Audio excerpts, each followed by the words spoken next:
Hello, and welcome to Miss Winnock Reads The Great Gatsby, Chapter 1.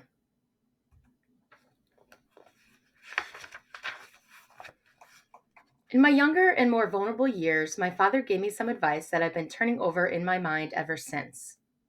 Whenever you feel like criticizing anyone, he told me, just remember that all the people in this world haven't had the advantages that you've had.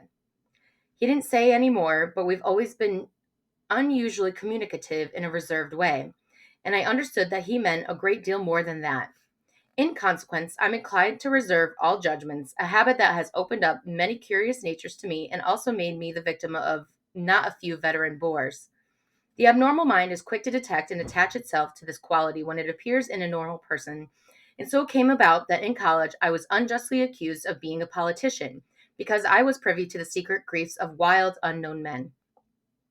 Most of the confidences were unsought. Frequently, I have feigned sleep, preoccupation, or a hostile levity when I realized by some unmistakable sign that an intimate revelation was quivering on the horizon. For the intimate revelations of young men, or at least the terms in which they are expressed them, are usually plagiaristic and marred by obvious suppressions. Reserving judgments is a matter of infinite hope.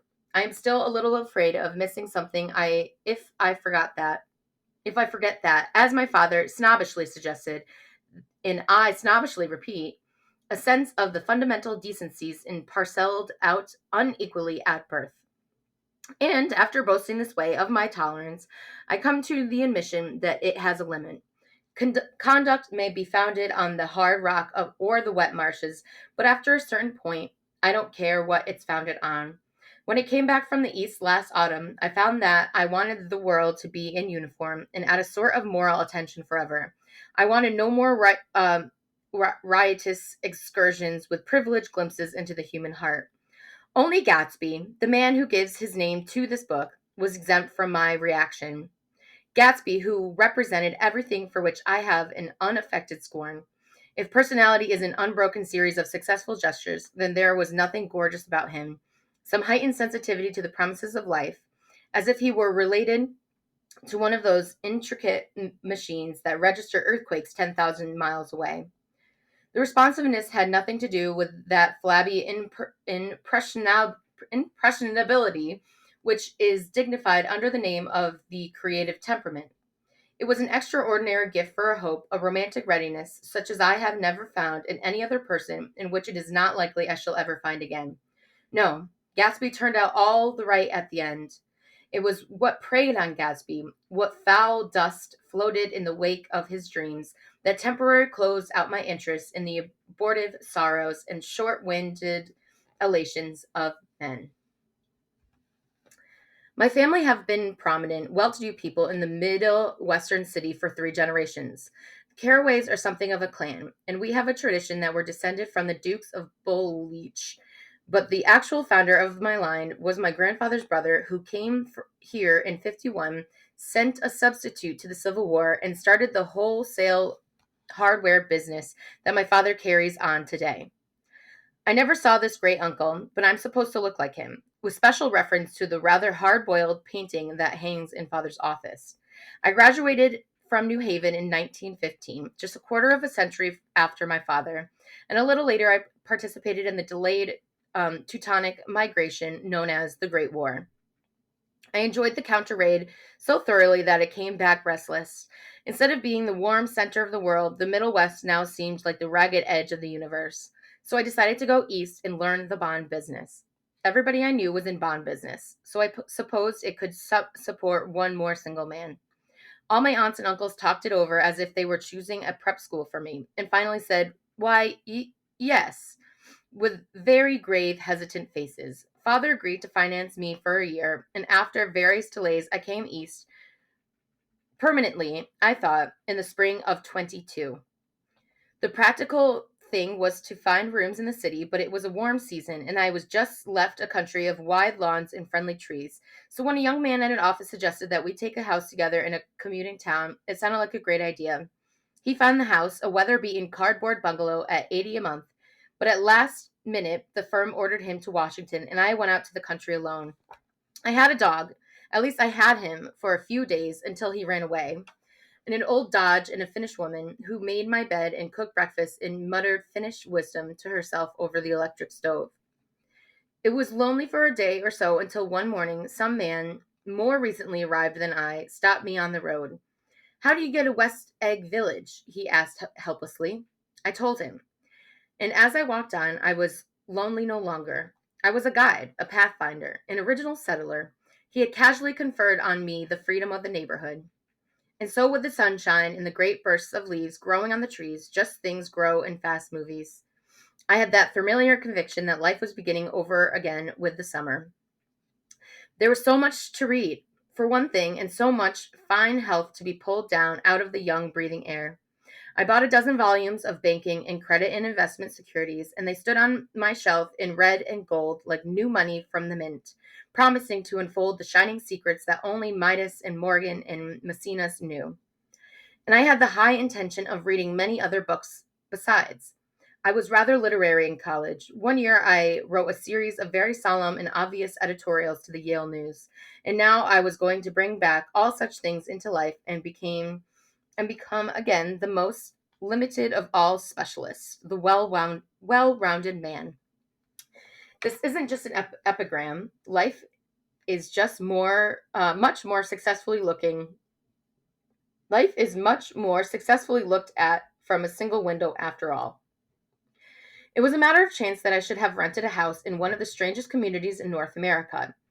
It was on that slender, righteous island which extends itself due east of New York, and where there are, among other natural curiosities, two unusual formations of land. 20 miles from the city, a pair of enormous eggs, identical in contour and separated only by a curtsy bay, jut out into the most domesticated body of salt water in the Western Hemisphere, the great wet barnyard of the Long Island Sound. They are not perfect ovals like the egg in the Columbus story. They are both crushed flat in the contact area, but their physical resemblance must be a source of perpetual confusion to the gulls that fly overhead. To the wingless, a more arresting phenomenon is their dissimilarity in every particular except size and shape. I lived at West Egg, the less fashionable of the two, though this is a most superficial tag to express the bizarre and not a little sinister contrast between them. My house was at the very tip of the egg, only 50 yards from the south, and squeezed between two huge places that rented for 12 or 15,000 a season. The one on my right was a colossal affair by any standard. It was a factual imitation of some Hotel de Ville in Normandy, with a tower on one side, spanking new under a thin beard of raw ivy, in a marble swimming pool, and more than 40 acres of lawn and garden. It was Gatsby's mansion, or rather, as I didn't know Mr. Gatsby, it was a mansion inhabited by a gentleman of that name. My own house was an eyesore, but it was a small eyesore, and it had been overlooked, so I had a view of the water, a partial view of my neighbor's lawn, in the consoling proximity of millionaires, all for $80 a month. Across the Curtsey Bay, the white palaces of fashionable East Egg glittered along the water, and the history of the summer really begins on the evening I drove over there to have dinner with Tom Buchanan's. Daisy was my second cousin, once removed, and I'd knowed Tom in college. And just after the war, I spent 2 days with him in Chicago. Her husband, among various physical accomplishments, had been one of the most powerful ends that ever played football at New Haven. A national figure in a way, one of those men who reach such an acute, limited excellence at 21 that everything afterward savors anticlimax. His family were enormously wealthy. Even in college, his freedom with money was a matter of reproach. But now he'd left Chicago and come east in a fashion that rather took your breath away. For instance, he brought down a string of polo ponies from Lake Forest. It was hard to realize that a man in my own generation was wealthy enough to do that. Why they came east, I don't know. They had spent a year in France for no particular reason, and then drifted here and there unrestfully, whatever people played polo and were rich together. This was a permanent move, said Daisy over the telephone, but I didn't believe it. I had no sight into Daisy's heart, but I felt that Tom would drift on forever, seeking a little wistfully for the dramatic turbulence of some irrevocable football game. And so it happened that on a warm, windy evening, I drove over to East Egg to see two old friends whom I scarcely knew at all. Their house was even more elaborate than I expected, a cheerful red and white Gregorian colonial mansion overlooking the bay. The lawn started at the beach and ran toward the front door for a quarter of a mile, jumping over sundials and brick walls and burning gardens. Finally, when it reached the house, drifting up the side in bright vines as though the momentum of its run. The front was broken by a line of French windows, glowing now with reflected gold and wide open to warm, windy afternoon. And Tom Buchanan, in riding clothes, was standing with his legs apart on the front porch. He had changed since his New Haven years. Now he was a sturdy, straw haired man of 30 with a rather hard mouth and a supercilious manner.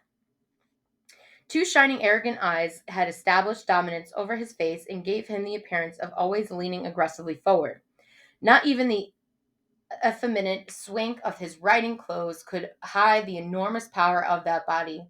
He seemed to fill those glistening boots until he strained the top lacing, and you could see a great pack of muscles shifting when his shoulder moved under his thin coat. It was a body capable of enormous leverage, a cruel body. His speaking voice, a gruff, husky tenor, added to the impression of uh, fractiousness he conveyed. There was a touch of paternal contempt in it, even toward people he liked. And there were men in New Haven who had hated his guts. Now, don't think my opinion of these matters is final, he seemed to say, just because I'm stronger and more of a man than you are. We were in the same senior society, and while we were never intimate, I always had the impression that he approved of me and wanted me to like him with some harsh, defiant wistfulness of his own. We talked for a few minutes on the sunny porch. I've got a nice place here, he said, his eyes flashing about restlessly.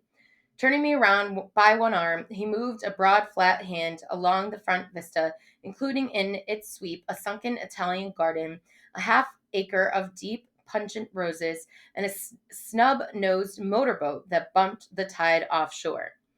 It belonged to Demain, the oil man. He turned me around again and politely and abruptly, we'll go inside. We walked through a high hallway into a bright rose-colored space, fragilely bound into the house by French windows at either end. The windows were ajar and gleaming white against the fresh grass outside that seemed to grow a little way into the house. A breeze blew through the room, blew curtains in at one end and out the other like pale flags, twisting them up toward the frosted wedding cake of the ceiling, and then rippled over the wine-colored rug, making a shadow on it as the wind does on the sea. The only completely stationary object in the room was an enormous couch on which two young women were buoyed up as though upon an anchored balloon. They were both in white, and their dresses were rippling and fluttering as if they had been just blown back in after a short flight around the house. I must have stood for a few moments listening to the whip and snap of the curtains and the groan of a picture on the wall. Then there was a boom as Tom Buchanan shut the rear windows, and the caught wind died out about the room, and the curtains and the rugs and the two young women, ballooned slowly to the floor. The younger of the two was a stranger to me. She was extended full length at her end of the divan, completely motionless, and with her chin raised a little, as if she were balancing something on it, was quite likely to fall. If she saw me out of the corner of her eyes, she gave no hint of it. Indeed, I was almost surprised into murmuring an apology for having disturbed her by coming in. The other girl, Daisy, made an attempt to rise. She leaned slightly forward with a conscientious expression. Then she laughed an absurd, charming little laugh, and I laughed too and came forward into the room. I'm paralyzed with happiness. She laughed again, as if she were saying something very witty, and held my hand for a moment, looking up into my face, promising that there was no one in the world she so much wanted to see. That was a way she had. She hinted in a murmur that the surname of the balancing girl was Baker. I've heard it said that Daisy's murmur was only to make people lean toward her, an irrelevant criticism that made it no less charming. At any rate, Miss Baker's lips fluttered. She nodded at me almost imperpetually, and then quickly tipped her head back again. The object she was bouncing had obviously tottered a little and given her something of a fright. Again, a sort of apology rose to my lips. Almost any exhibition of complete self sufficiency draws a stunned tribute from me. I looked back at my cousin, who began to ask me questions in her low, thrilling voice. It was the kind of voice that the ear follows up and down, and if each speech is an arrangement of notes that will never be played again. Her face was sad and lovely, with bright things in it, bright eyes and a bright, passionate mouth, but there was an excitement in her voice that men who had cared for her found difficult to forget, a singing compulsion, a whispered, "Listen," a promise that she had done gay, exciting things just a while since, and that there were gay, exciting things hovering in the next hour. I told her how I had stopped off in Chicago for a day on my way east, and how a dozen people had sent their love through me. "Do they miss me?" she cried ecstatically. "The whole town is desolate, and all the cars have left rear wheel painted black as a mourning wreath, and there's a persistent wail all night along the North Shore. How gorgeous! Let's go back, Tom, tomorrow." Then she added irrelevantly, "You ought to see the baby." "I'd like to." "She's asleep. She's 3 years old. Haven't you ever seen her?" "Never." "Well, you ought to see her. She's—" Tom Buchanan, who had been hovering restlessly about the room, stopped and rested his hand on my shoulder. "What you doing, Nick?" "I'm a bondman." "With who?" I told him. "Never heard of him," he remarked decisively. This annoyed me. "You will," I answered shortly. "You will if you stay in the East." "Oh, I'll stay in the East, don't you worry," he said, glancing at Daisy and then back at me, as if he were alert to something more. "I'd be a goddamned fool to live anywhere else." At this point, Miss Baker said, "Absolutely," with such suddenness that I started. It was the first word she had uttered since I came into the room. Evidently, it surprised her as much as it did me, for she yawned and with a series of rapid, deft movements stood up in the room. "I'm stiff," she complained. "I've been lying on that sofa for as long as I can remember." "Don't look at me," Daisy retorted. "I've been trying to get you to New York all afternoon." "No thanks," said Miss Baker to the four cocktails just in from the pantry. "I'm absolutely in training." Her host looked at her incredulously. "You are?" He took down his drink as if it were to drop in the bottom of a glass. "How you ever get anything done is beyond me." I looked at Miss Baker, wondering what it was she got done. I enjoyed looking at her. She was a slender, small-breasted girl, with an erect carriage, which she accentuated by throwing her body backward at the shoulders like a young cadet. Her gray, sun-stained eyes looked back at me with polite, reciprocal curiosity out of a wan, charming, discontented face. It occurred to me now that I had seen her, or a picture of her, somewhere before. "You live in West Egg," she remarked contemptuously. "I know somebody there." "I don't know a single—" "You must know Gatsby." "Gatsby?" demanded Daisy. "What Gatsby?" Before I could reply that he was my neighbor, dinner was announced. Wedging his tense arm imperatively under mine, Tom Buchanan compelled me from the room as though he were moving a checker to another square. Slenderly, languidly, their hands set lightly on their hips, and the two young women preceded us out onto a rosy-colored porch open toward the sunset, where four candles flickered on the table into the diminished wind. "Why candles?" objected Daisy, frowning. She snapped them out with her fingers. "In 2 weeks it'll be the longest day in the year." She looked at us all radiantly. "Do you always watch the longest day of the year and then miss it?" "I always watch for the longest day of the year and then miss it." "We ought to plan something," yawned Miss Baker, sitting down at the table as if she were getting into bed. "All right," said Daisy. "What do we plan?" She turned to me helplessly. "What do people plan?" Before I could answer, her eyes fastened with an odd expression on her little finger.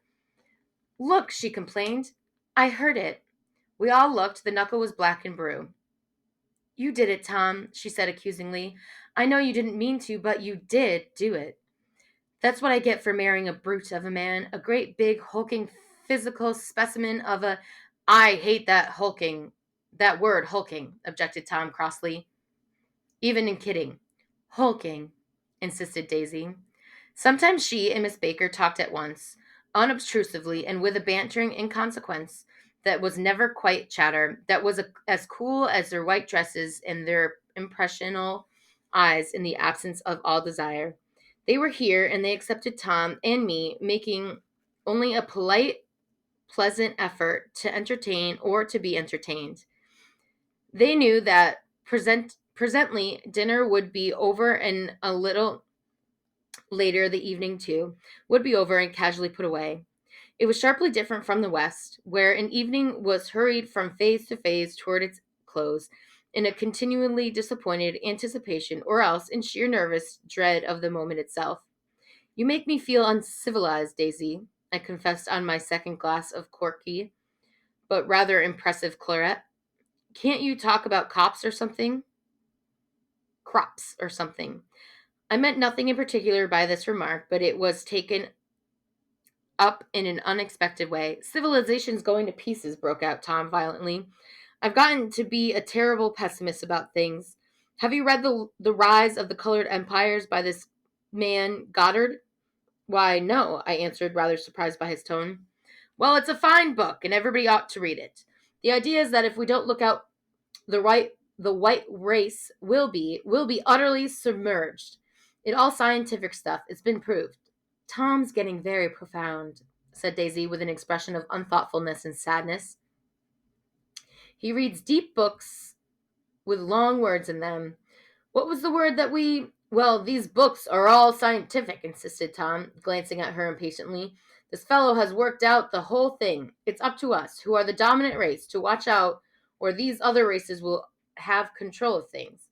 We've got to beat them down, whispered Daisy, winking ferociously toward the fervent sun. You ought to live in California, began Miss Baker, but Tom interrupted her by shifting heavily in his chair. This idea is that we're Nordics. I am, and you are, and after an infinitesimal hesitation, he included Daisy in a slight nod, and she winked at me. And we produce all the things that go to make civilization. Oh, science and art and all that. Do you see? There was something pathetic in his concentration, as if his complacency, more acute than of old, was not enough for him any more. When almost immediately the telephone rang inside and the butler left the porch, Daisy seized upon the momentary interruption and leaned toward me. I'll tell you a family secret, she whispered enthusiastically. It's about the butler's nose. Do you want to hear about the butler's nose? That's why I came over tonight. Well, he wasn't always a butler. He used to be the silver polisher for some people in New York. They had a silver service for 200 people. He had to polish it from morning till night until finally it began to affect his nose. Things went bad from worse, suggested Miss Baker. Yes, things went from bad to worse, until finally he had to give up his position. For a moment, the last sunshine fell with romantic affection upon her glowing face. Her voice compelled me forward breathlessly as I listened. Then the glow faded, each light deserting her with lingering regret, like children leaving a pleasant street at dusk. The butler came back and murmured something close to Tom's ear, whereupon Tom frowned, pushed back his chair, and without a word went inside. As if his absence quickened something within her, Daisy leaned forward again, her voice glowing and singing. I love to see you at my table, Nick. You remind me of a rose, an absolute rose. Doesn't he? She turned to Miss Baker for confirmation. An absolute rose? This was untrue. I am not even faintly like a rose. She was only extemporizing, but a stirring warmth flowed from her, as if her heart was trying to come out to you, concealed in one of those breathless, thrilling words. Then suddenly she threw her napkin on the table and excused herself and went into the house. Miss Baker and I exchanged a short glance, consciously devoid of meaning. I was about to speak when she sat up alertly and said, "Shh," in a warning voice. A subdued, impassioned murmur was audible in the room beyond. Miss Baker leaned forward, unashamed, trying to hear. The murmur trembled on the verge of coherence, sank down, mounted excitedly, and then ceased altogether. This is Mr. Gatsby. You spoke of is my neighbor, I said. Don't talk. I want to hear what happens. Is something happening? I inquired innocently. You mean to say you don't know? Miss Baker's honestly surprised. I thought everybody knew. I don't. Why, she said hesitantly, Tom's got some woman in New York.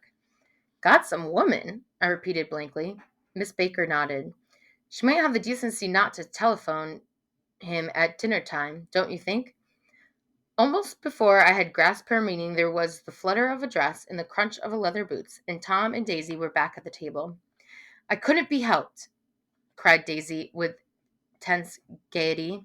She sat down and glanced searching at Miss Baker and then at me and continued, I looked outdoors for a minute, and it's very romantic outdoors. There's a bird on the lawn and that I think must be a nightingale. Come over on the Cunard and or White Star Line. He's singing away. Her voice sang. It's romantic, isn't it, Tom? Very romantic, he said, and then miserably to me, if it's light enough after dinner, I want to take you down to the stables. The telephone rang inside startlingly, and Daisy shook her head decisively at Tom. The subject of the stables, in fact, all subjects vanished into air. Among the broken fragments of the last 5 minutes of the table, I remember the candles being lit again, pointlessly, and I was conscious of wanting to look squarely at everyone, and yet to avoid all eyes. I couldn't guess what Daisy and Tom were thinking, but I doubt if even Miss Baker, who seemed to have mastered a certain hearty skepticism, was able utterly to put his fifth guest's shrill, metallic urgency out of mind. To a certain temperament, the situation might have seemed intriguing. My own instinct was to telephone immediately for the police. The horses, needless to say, were not mentioned again. Tom and Miss Baker, with several feet of twilight between them, strolled back into the library, as if to a vigil beside a perfectly tangible body, while trying to look pleasantly interested and a little deaf. I followed Daisy around a chain of the connecting verandas to the porch in the front. In its deep gloom, we sat down side by side on a wicker settee. Daisy took her face in her hands as if feeling its lovely shape, and her eyes moved gradually out into the velvet dusk. I saw that turbulent emotions possessed her, so I asked what I thought would be some sedative questions about her little girl. We don't know each other very well, Nick, she said suddenly, even if we are cousins. You didn't come to my wedding. I wasn't back from the war. That's true. She hesitated. Well, I've had a very bad time, Nick, and I'm very cynical about everything. Evidently, she had reason to be. I waited, but she didn't say any more, and after a moment I returned rather feebly to the subject of her daughter. I suppose she talks and eats and everything.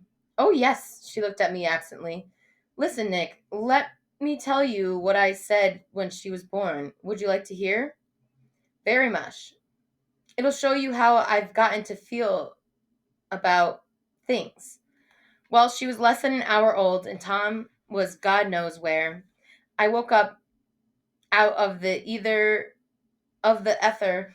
with an utterly abandoned feeling and asked the nurse right away if it was a boy or a girl. She told me it was a girl, and so I turned my head away and wept. All right, I said. I'm glad it's a girl, and I hope she'll be a fool. That's what the best thing a girl can be in this world, a beautiful little fool. You see, I think everything's terrible now, she went on in a convinced way. Everybody thinks so, the most advanced people, and I know. I've been everywhere and seen everything and done everything. Her eyes flashed around her in a defiant way, rather like Tom's, and she laughed with thrilling scorn. Sophisticated. God, I'm sophisticated. The instant her voice broke off, ceasing to compel my attention, my belief, I felt the basic insincerity of what she had said.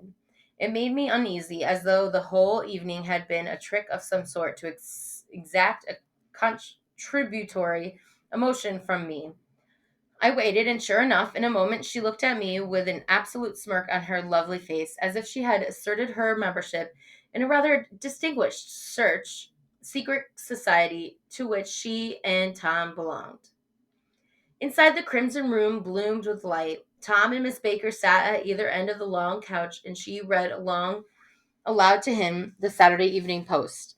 the words murmurous and uninflected, running together in a soothing tune. The lamplight, bright on his boots and dull on the autumn leaf yellow of her hair, glinted along the paper as she turned a page with a flutter of slender muscles in her arms. When we came in, she held us silent for a moment with a lifted hand. To be continued, she said, tossing the magazine on the table, in our very next issue. Her body asserted itself with a restless movement of her knee, and she stood. 10 o'clock, she remarked, apparently finding the time on the ceiling. Time for this good girl to go to bed. Jordan's going to play in the tournament tomorrow, explained Daisy, over at Westchester. Oh, you're Jordan, Baker. I knew now why her face was familiar.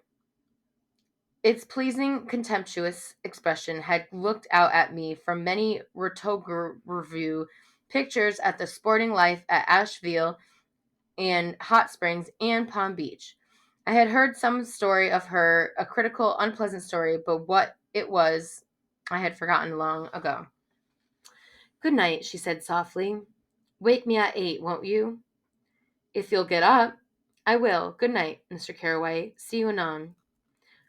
Of course you will, conformed Daisy. In fact, I think I'll arrange a marriage. Come over often, Nick, and I'll sort of fling you together. Lock you up accidentally in linen closets and push you out to sea in a boat and all that sort of thing. Good night, called Miss Baker from the stairs. I haven't heard a word. She's a nice girl, said Tom after a moment. They oughtn't to let her run around the country this way. Who oughtn't to? Inquired Daisy coldly. Her family. Her family is one aunt about 1,000 years old. Besides, Nick's going to look after her. Aren't you, Nick?